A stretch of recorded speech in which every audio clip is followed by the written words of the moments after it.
welcome back to another episode of Canvas A to Z. This is Kevin from the RCS Office of E-Learning. This week we're going to dig into the letter I. We're going to talk a little bit about images, importing content, and the inline preview. So we'll start with images. And this is kind of a big topic, but there's a couple things I wanted to take this opportunity to share. The first one is every once in a while I get reports from folks that they have what looks like a broken image link showing up on their page, so the image isn't showing. There's a couple of things that cause that. The first might be if you've embedded an image off of Flickr, which is a photo hosting site, it's not going to show up because Flickr is blocked, especially for students. So that's the first thing to check, is make sure you're not embedding an image from Flickr.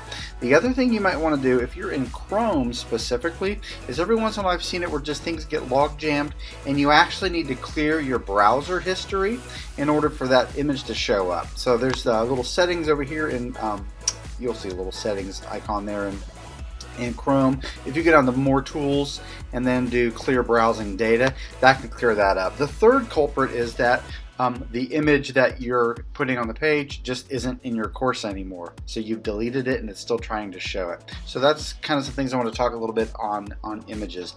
Also with images, we want to talk about the nature of the image itself. What we don't want to do is model poor behavior for students.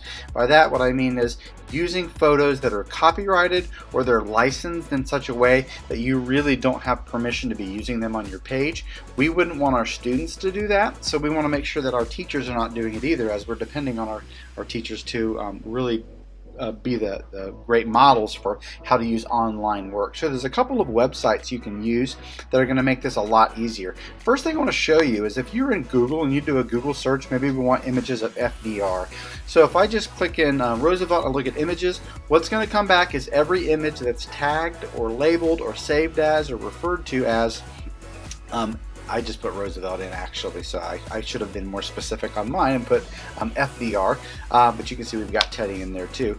But this will bring back every picture that exists online that has any reference to Roosevelt.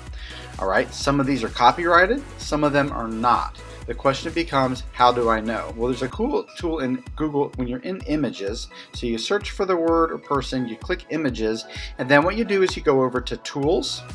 Okay, you'll see a drop down for usage right. By default, it's not filtered, which means that everything comes through. That's a little bit confusing, but everything comes through, included copywritten materials. So what you need to do is take a look at these. We're looking for those that are labeled that can be used. They can be used with modification, which means you can change them, or you can just use them. Labeled for non-commercial means that these can be used for people that are not profiting off of the images. So when we do that, if we pick one, you'll see that our list changes. Now, just because it's listed that it can be used doesn't mean that you don't have to give credit.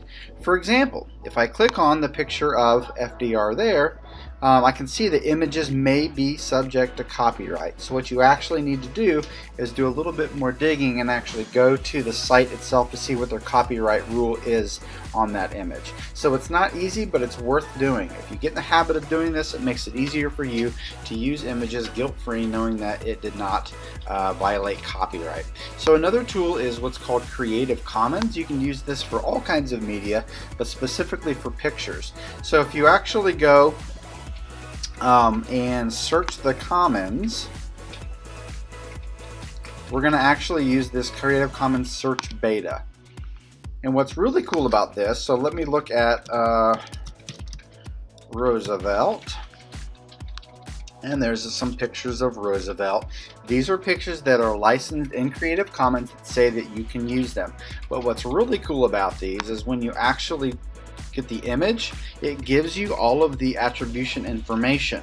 Okay, so you can go and when you put the picture on your Canvas page or wherever you're going to use it, you can just kind of copy and paste this onto the page and it's done for you. All right, so that's Creative Commons.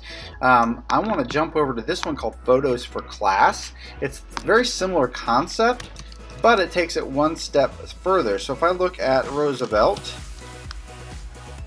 we're going to see what photos come up, and we've got really a lot. So I'm not going to go ahead and go through all these during this. Oh, here's some images right there.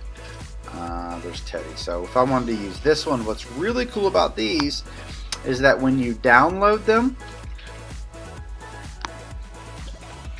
and I actually look at the file itself, you can see down here on the bottom that it's got all the information. So when you insert this image onto your Canvas page or your website or wherever you're going to use it, it's going to come with all the attribution information. All right, so that is it's called photosforclass.com. Last thing I want to show you is Noun Project. Now these are going to be drawn icons, so we're not going to see any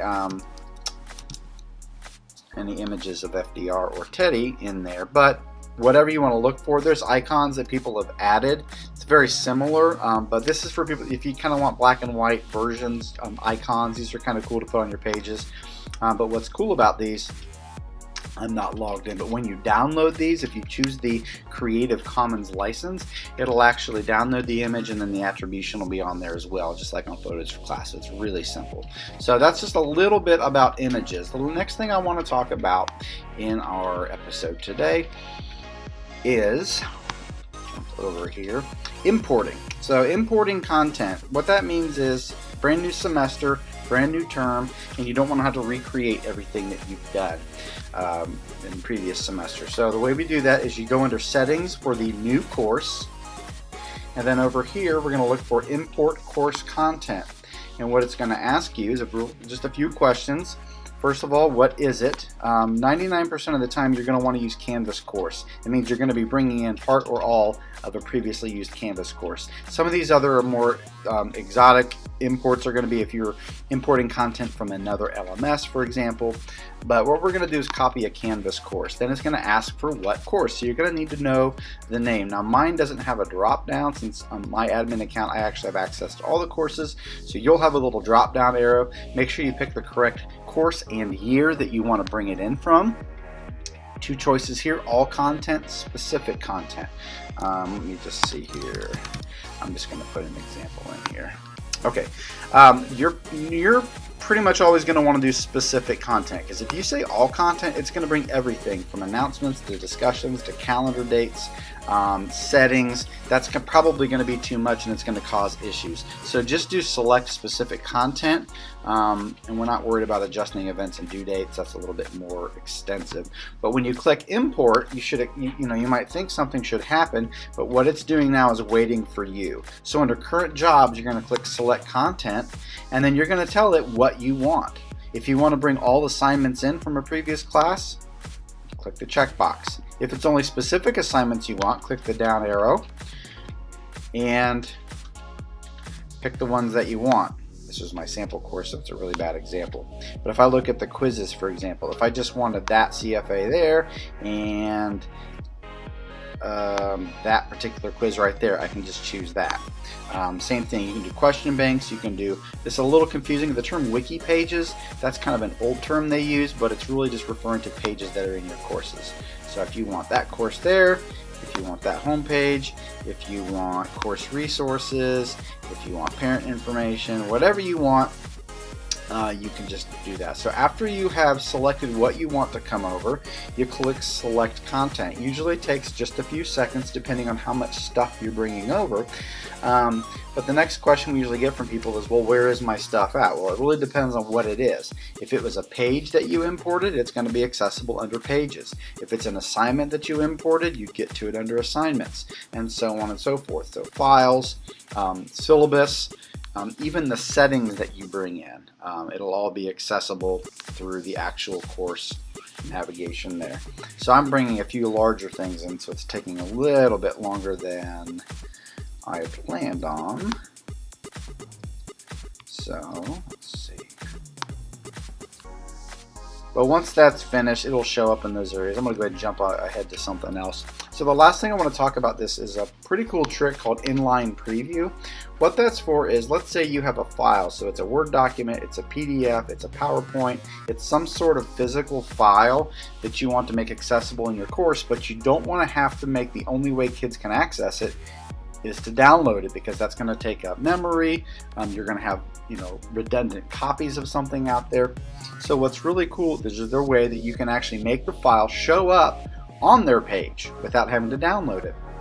And the way you do that is anywhere you have the rich content editor, so in announcements, discussions, pages, calendar events, anywhere where you've got this rich content editor, what you'd want to do is say, this is my file. All right. Then what we're going to want to do, highlight that over in your content pane over there, go ahead and click on files, and what is it that you want this link to go to? Well, we're not going to do images, so let me find, here's a PDF right here. Here's an example.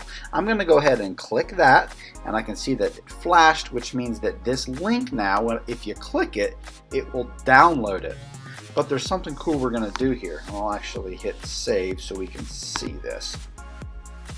So this is what students would see. This is my file. Not very helpful. If they click the link in Chrome, you'll see down here that it downloads it. Okay, so it's not terrible, but if we don't have to download things, let's not download things. So there's a little preview icon right here.